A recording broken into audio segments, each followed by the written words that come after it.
It's really a pleasure for me to be able to talk to you about Ben Graham. I've had some lucky days in my life, but one of the luckiest was in 1949 when I was 19 years old in Lincoln, Nebraska, and I picked up a copy of The Intelligent Investor. It not only changed my investment philosophy, it really changed my whole life. I'd be a different person in a different place if I hadn't have first seen that book. I got a bedrock of investment philosophy that really hasn't changed ever since I read the book. I may embellish on it a little here and there, but it was Ben's ideas that sent me down the right path. And then a year or so later, I very belatedly applied to Columbia University, and Dave Dodd let me in, and I got to know Ben personally when he was my professor in the second semester there. And when I finished up, of course, I said I'd go to work for him for nothing, and he said I was overpriced, and he probably was right. But a few years later, I got a letter from him, and he said, next time you're in New York, I'd like to talk to you. And I made a point of being there about 24 hours later, and he offered me a job. And I didn't ask the salary, but fortunately, at the end of the first month, I found out he'd not taken me, or maybe he'd forgotten about the fact that I'd do it for nothing. And I got inspired working for him, just being around him every day.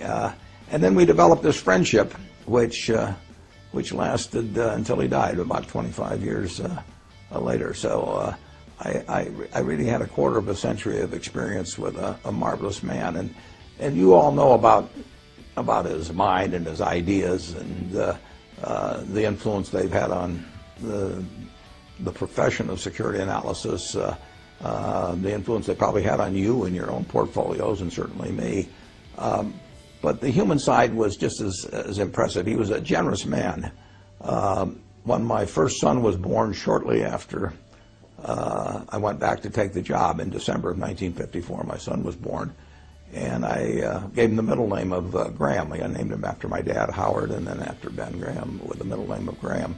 And Ben came over to our apartment in White Plains and gave me a camera and a movie projector. It was a lot different doing that sort of thing in those days, and so I could record what was happening with Howard Graham Buffett from virtually the moment he was born. A little later, I think my wife had said something to him about my lack of dancing ability or something, which was well justified.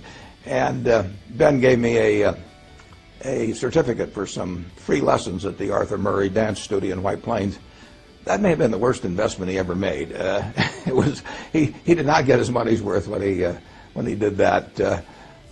He moved out to California in 1956, and my family visited him time after time, and he was always encouraging. The one thing about it is that you never could balance the books with Ben. He would do things for me or for other members of the family, and you never could think of anything to do for him. So it's a real pleasure for me in a small way to be able to attempt to balance the books by just telling you and the rest of the world what a wonderful human being he was. And that's what really counts. I mean, he couldn't help but be smart. I mean, he was born wired in a way where he was going to be able to accomplish things intellectually that very, very few people could do. And when you think about, particularly in the light of today's markets, think what a remarkable achievement it was to be writing a book in 1934, security analysis. Probably was writing it in 1932 and 3, and here was a man that had been devastated by the Depression and the stock market crash. Many of you manage money. He was managing money for people, and they were disappointed with what had happened.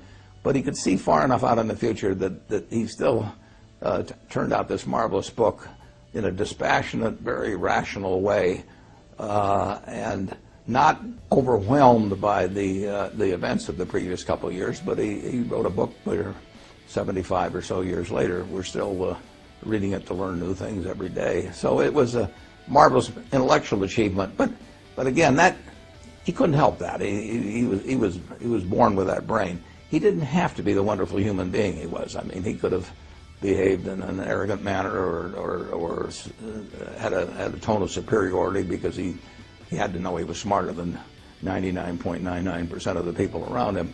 But he wasn't that kind of a person at all. He treated all of us students came up to Columbia on a Thursday for 20 or 25 years just to help out a bunch of students that he might never see again, that weren't going to do anything for him. He was sharing knowledge that, in effect, was going to make them competitors. I bought some of the same stocks that Graham Newman was buying, his investment company, later on. I didn't buy them in very big quantities because they didn't have that kind of money. But he was creating competitors. It didn't bother him. He used current examples. We would sit there in class, and he would tell us about things that we never would have found on our own. But he was just a generous man in every way, and I was lucky to know him, and I hope you've gotten to know him a little bit through these comments.